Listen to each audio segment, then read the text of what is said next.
Bonjour à tous, mesdames et messieurs les sénateurs, les députés de la Douma d'État, citoyens de Russie.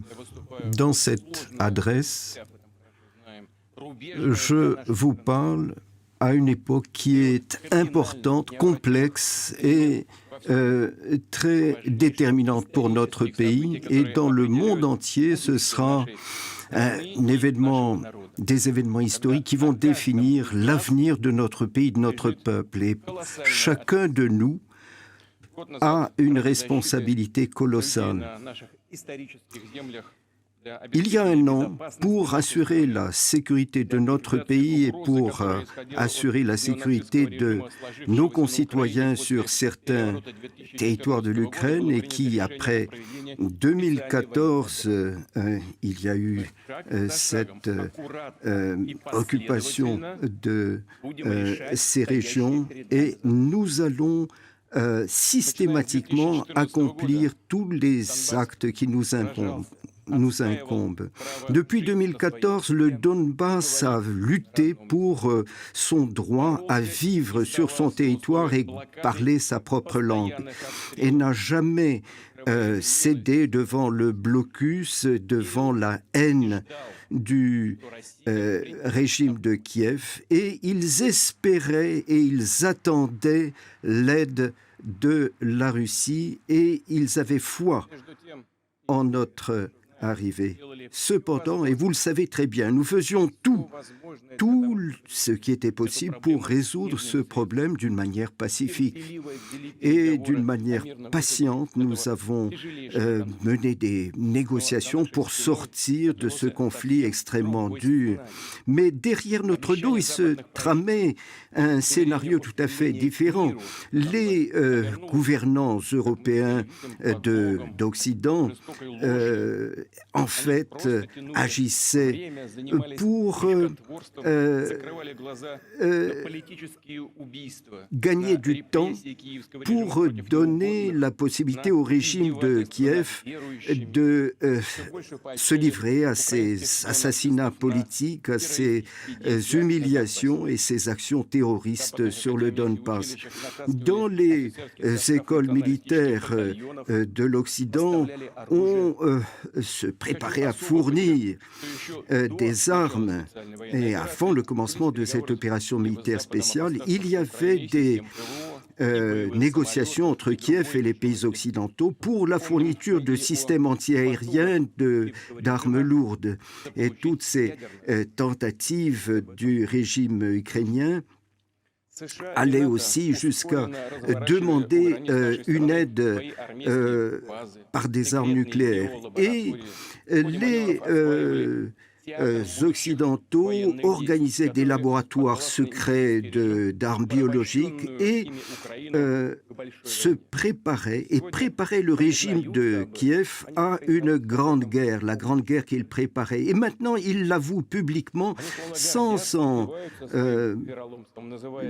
n'avoir la moindre honte. Et le format de Normandie, et tout cela, c'était un bluff, c'était un spectacle politique.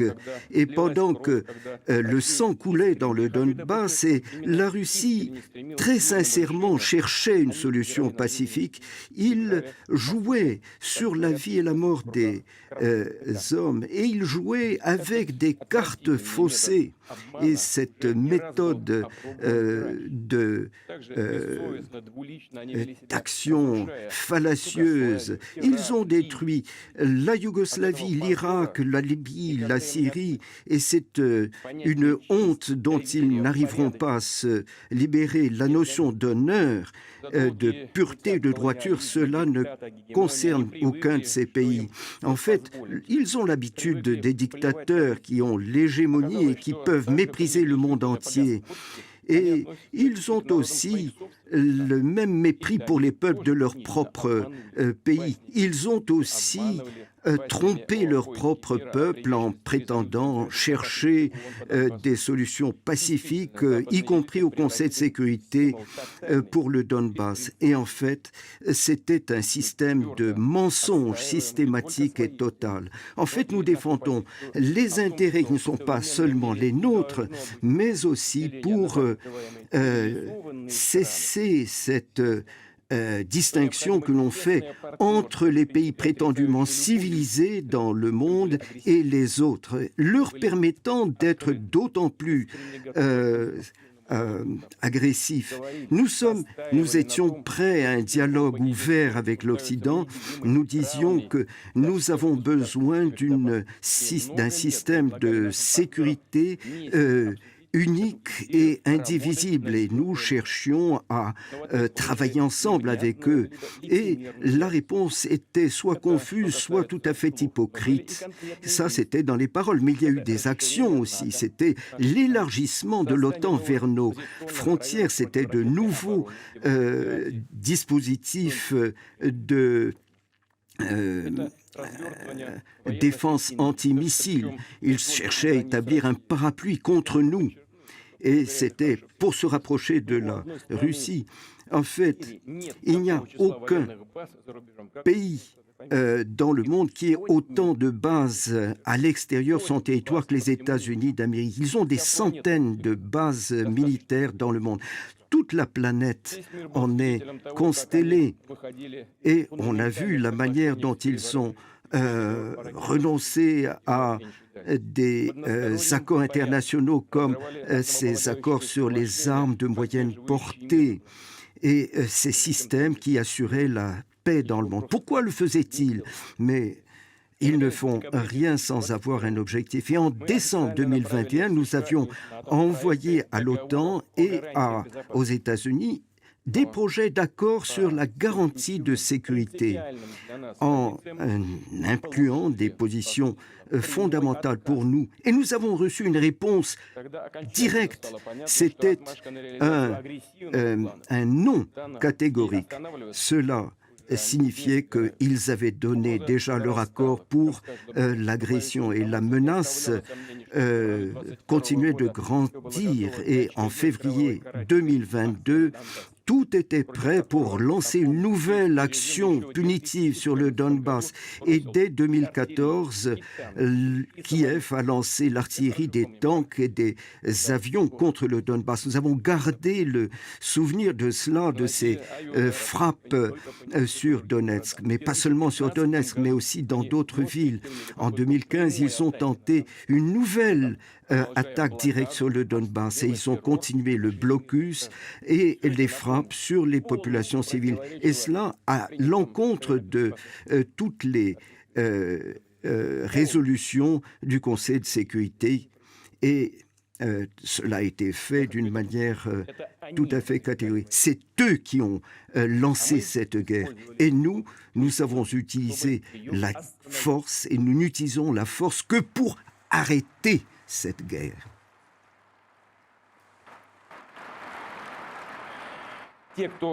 Ceux qui avaient envisagé une nouvelle attaque sur Donetsk, sur le Donbass et sur Lugansk, ils comprenaient que la suite, c'était une attaque sur la Crimée et Sébastopol. Nous en étions conscients, et nous savons ces objectifs qui sont dits tout à fait ouvertement par Kiev. Nous le savons très bien. Nous défendons la vie des hommes, nous défendons la vie de nos hommes. Et l'Occident a dépensé déjà plus de 150 milliards de dollars pour le soutien à l'Ukraine et à Kiev. Et en 2021, il n'y a que 60 milliards de dollars qui ont été versés pour apporter un soutien aux pays les plus démunis. Donc, on comprend bien, 150 milliards contre 60. Et il s'agissait que ces pays qui recevaient cette aide, ils devaient se soumettre entièrement aux volontés. Et ces flux d'argent pour la guerre ne s'arrêtent pas. Et on cherche à fomenter des troubles dans différents pays du monde. Lors d'une conférence récente à Munich, il y a eu des attaques contre la Russie. On avait l'impression que cette conférence n'avait été réunie que pour faire oublier tout ce que le prétendu Occident a lancé au cours des dernières années. Des régions entières ont été lancées dans le chaos. Les experts américains eux-mêmes disent qu'à la suite des guerres, et ce n'est pas nous qui avons inventé ces chiffres, c'est les Américains qui les fournissent. À la suite des guerres qui ont été lancées après 2001 par les Américains, plus de 900 000 hommes sont morts, plus de 38 millions de personnes ont été réduites à l'état de réfugiés. Et cela, il fallait l'effacer de la mémoire de l'humanité. Il fallait faire entendre qu'il ne s'est rien passé. Or, personne n'oublie cela, personne ne l'oubliera. Et donc, ces tragédies et ces... tout cela, on l'oublie parce qu'il y a des trillions de dollars qui sont en jeu pour mettre en place des systèmes prétendument démocratiques, mais qui sont en fait des systèmes autoritaires. Il faut créer cette image de l'ennemi et faire oublier les scandales de corruption qui sont constamment présents et qui découlent des problèmes internes, économiques. Et en fait, au début du XXe siècle, les projets des pays occidentaux ont ouvert la voie aux nazis. Et maintenant, c'est un projet aussi qui se reproduit. On voit ce projet qui revient, cette destruction de la Russie en lui arrachant l'Ukraine. C'est un rêve qui avait été celui de l'Autriche-Hongrie, de l'Empire allemand. Et en soutenant le putsch de 2014 qui a été anticonstitutionnel, qui était contre l'État, c'était comme si rien ne s'était produit. C'est la russophobie qui constitue la base idéologique de tout cela. Ce sont les brigades spéciales des forces ukrainiennes et on a honte d'apprendre que ces unités spéciales ukrainiennes se sont intitulées Edelweiss du nom de ces unités allemandes qui ont occupé. Et l'on voit les symboles SS qui sont repris par les Ukrainiens et ce sont sur les chars ukrainiens des insignes et des emblèmes néo-nazis. Et on voit bien de qui il se réclame. Et on peut s'étonner qu'en Occident, personne ne remarque cela. Pourquoi? Mais en fait, ils s'en foutent. Excusez-moi du terme. Ils s'en fichent parce que ce qui compte, c'est la lutte contre la Russie. Ce qui est important, c'est que le combat se fasse contre la Russie. Et donc, on peut utiliser tout ce qui vous tombe sous la main. C'est les terroristes, c'est n'importe qui vu qu'ils portent les armes contre la Russie. Le projet de l'anti-Russie fait partie de ce projet de revanche contre la Russie, création de foyers de conflit aux frontières de notre pays. Et ce sont les mêmes objectifs qui sont poursuivis depuis le XXe siècle. C'est orienter l'action contre la Russie, contre l'Est. Nous ne faisons pas la guerre au peuple ukrainien. Nous savons que ce peuple a été l'otage du régime de Kiev et de ses patrons occidentaux qui ont en fait occupé politiquement, militairement et économiquement ce pays. Ils ont détruit l'industrie ukrainienne, ils ont pillé les ressources naturelles et ils ont assuré une dégradation sociale et une augmentation des inégalités. Et là, il n'est pas difficile d'avoir de la matière première pour lancer des actions militaires. Et ces gens ont été préparés à devenir de la chair à canon. C'est triste à dire, mais c'est un fait. La responsabilité de ce conflit ukrainien, de cette escalade, cette responsabilité, c'est celle des élites occidentales et du régime de Kiev, qui est étranger au peuple ukrainien.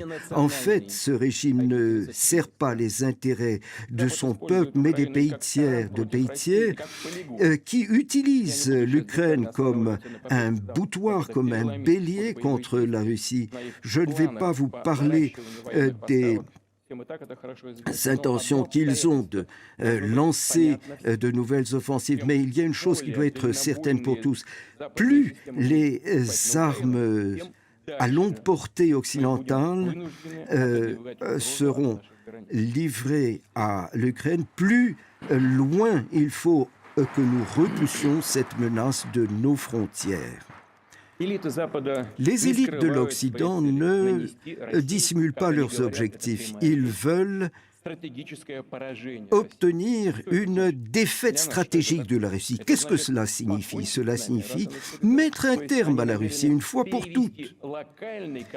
Que ce conflit local soit mis en phase avec cet affrontement mondial. C'est la manière dont nous comprenons les choses et nous allons réagir à cela de la manière qui convient, parce qu'il s'agit là de l'existence même de notre pays. Ils ne peuvent pas ne pas se rendre compte du fait qu'il est impossible de vaincre la Russie sur le terrain militaire. Voilà pourquoi ils multiplient les attaques dans le champ des médias, dans le champ de l'information. Ils s'attaquent aux jeunes. Et là, encore une fois, et constamment, ils pervertissent les faits historiques et continuent leurs attaques sur notre histoire, sur l'Église orthodoxe russe. Qu'est-ce qu'ils font avec leur propre peuple? La destruction de la famille, de l'identité culturelle et nationale. La pédophilie devient la norme dans leur vie. Et les prêtres sont contraints de donner leur bénédiction à des mariages homosexuels.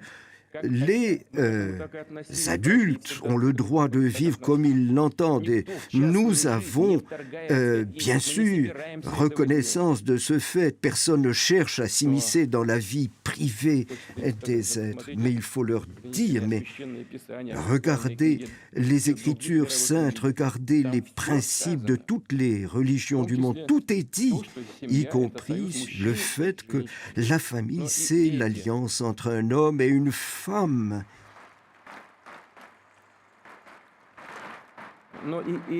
Mais même ces textes sacrés sont l'objet de mise en doute.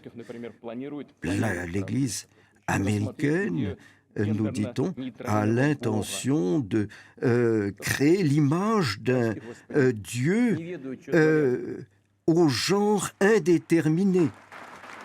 Ils ne savent pas ce qu'ils font. Des millions de gens en Occident sont conscients du fait qu'on les mène vers une catastrophe spirituelle véritable. Et les élites sont en train de sombrer dans la démence. Ils ne se soignent pas.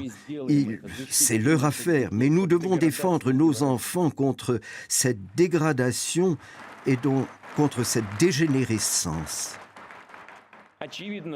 Il est évident que l'Occident va essayer de d'ébranler notre société, de ils vont faire fond sur des traîtres qui ont ce mépris de leur propre patrie et qui seront prêts à se mettre au service de ceux qui sont prêts à les payer. Et ceux qui ont choisi la trahison et qui ont choisi de lutter contre la sécurité, l'intégrité de notre pays, nous ne ferons jamais comme le régime de Kiev et les élites occidentales qui font cette chasse aux sorcières. Nous n'allons pas chercher à anéantir ceux qui ont fait un pas de côté. C'est à eux de le faire avec leur propre conscience.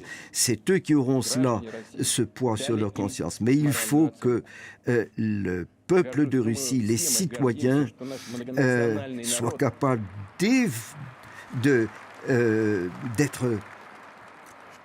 d'estimer à son juste prix ce comportement. Et notre peuple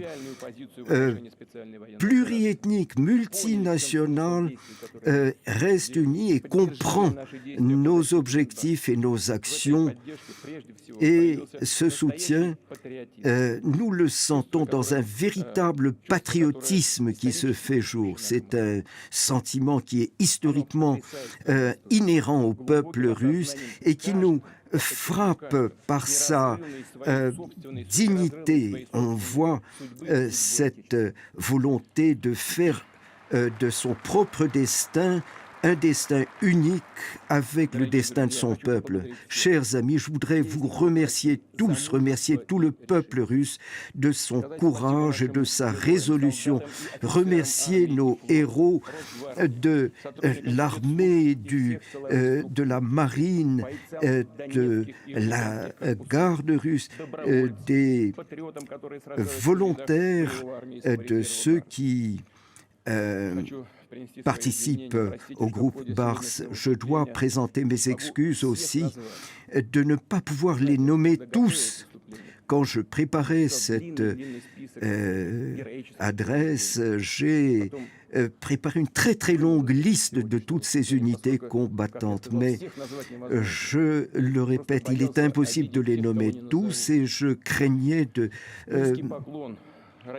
porter atteinte à ceux que je ne nommerai pas. Je voudrais remercier les familles, les épouses, les mères.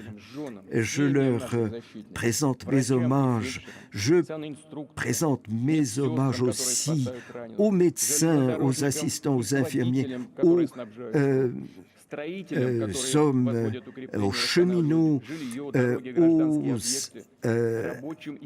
ingénieurs civils qui reconstituent les infrastructures, à ceux qui travaillent dans l'industrie de l'armement et qui travaillent 24 heures sur 24, et à tous ceux aussi qui, dans l'agriculture, assurent la santé et la sécurité de notre pays. Je remercie les maîtres, les enseignants qui ont le souci des jeunes générations, ceux qui travaillent dans des conditions très dures à proximité du front, les acteurs de la culture et qui viennent travailler, présenter aussi des spectacles dans les hôpitaux, les journalistes, les correspondants de guerre qui racontent la vérité au monde entier, et aussi les prêtres et responsables des différentes religions qui sont présents aussi auprès des combattants, les entrepreneurs, tous ceux qui assurent leur devoir professionnel, civique et humain. Je voudrais en particulier m'adresser aux habitants de la région de Donetsk, de Lugansk et de Kherson. Vous avez vous-même, par référendum, vous vous êtes prononcé sur votre avenir dans des conditions où vous étiez à proximité des combats. Or, rien n'est plus fort que votre résolution d'être avec votre pays la Russie. Nous avons commencé et nous allons continuer.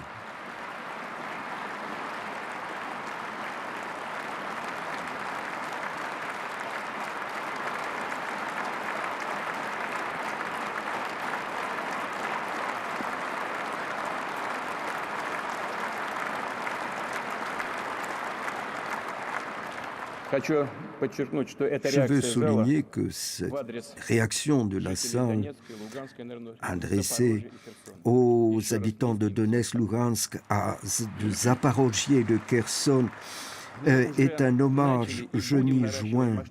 Et nous allons amplifier notre campagne de développement de ces nouveaux sujets de la Fédération. Il faut régénérer les entreprises et les emplois. Les ports de la mer d'Azov, qui sont de nouveau des ports de mer intérieure de Russie, il faudra construire de nouvelles routes, comme en Crimée, qui a maintenant une liaison fiable par voie de terre avec toutes les régions de la Russie. Nous allons continuer la réalisation de ces plans. Ces régions assurent leur soutien à Donetsk, Lugansk, à Kherson et Zaporojie. Nous sommes maintenant de nouveau ensemble et donc nous sommes devenus encore plus forts et nous ferons tout pour que cette terre qui est la nôtre redevienne une terre de paix, pour que la sécurité des hommes soit assurée.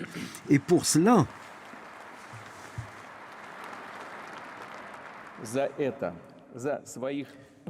pour nos ancêtres et pour les générations à venir, pour la restauration de la justice historique, pour cela, nos héros et nos soldats sont en train de combattre. Je voudrais vous demander de rendre hommage à ceux qui ont donné leur vie à la population civile qui est morte sous les frappes.